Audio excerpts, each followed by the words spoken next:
Yes, sir. I was wanting to speak about the proposed low-income housing developments. Before I speak, I just wanted to ask, and I went over this question many times, and people said it sounded combative, and I want to assure you, I'm not trying to be combative. But I wanted to ask, how many of the council members have actually had to live in a low-income housing development? Has any of y'all? Okay.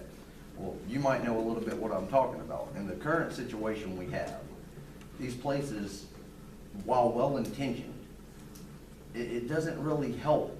A lot of the situations you get into there, you end up in a situation where you're unemployed, and in a town like this, like Steve mentioned last month, there's no public transportation, there's no jobs. So when they get in those places, they have to settle for whatever jobs they can get.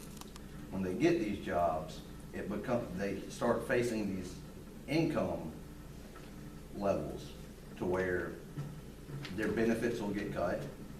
So it becomes easier for them to quit their jobs. Now, I've known this from personal experience. I had to fight for over a year and a half to get out of the Shamrock Apartments down there. And I really don't feel like these places help people more so than it makes them dependent on government subsidies. I personally went through it. We were on subsidies for over a year. It took me 2.5 years to get my family off all food stamps, government housing, power subsidies, and the like.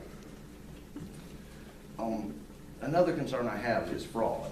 Now, I didn't come here to get people in trouble, but I know of at least 3 people who live in the apartments that already exist who do not qualify to live there, including one person who owns a luxury SUV and actually owns a 3-bedroom trailer that is adequate room for their family.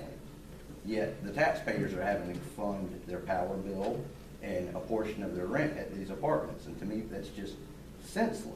The costs and the effects on the community could be devastating. I had been talking on Facebook with people, and a lot of people are concerned. The people who have worked hard and bought homes in this town, they're concerned about their property values. Some have even gone so far as to say that if the developments go forward, they're selling their houses and moving. And to me, it's just destructive to the town. Right now, I heard there are more than 300 at-risk children currently enrolled at the Honea Elementary after-school program.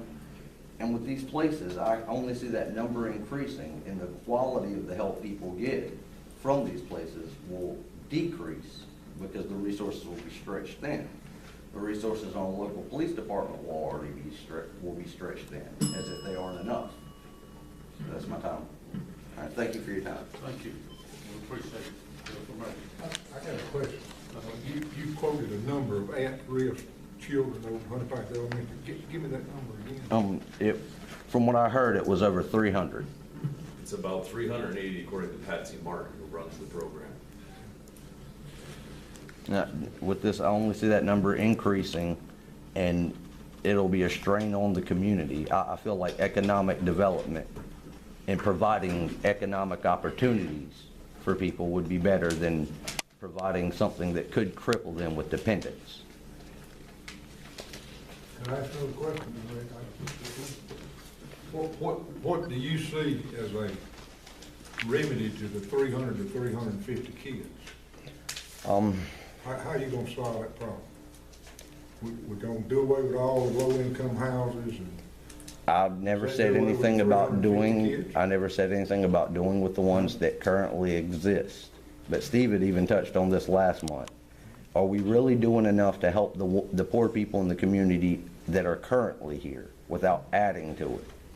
I mean, resources are stretched thin, times are tough on everybody. And those who are willing to help can only do so much. And if you add to the amount of people that need help, then people are going to receive less help per person. Thank you. All right, let's move on. Next thing on the agenda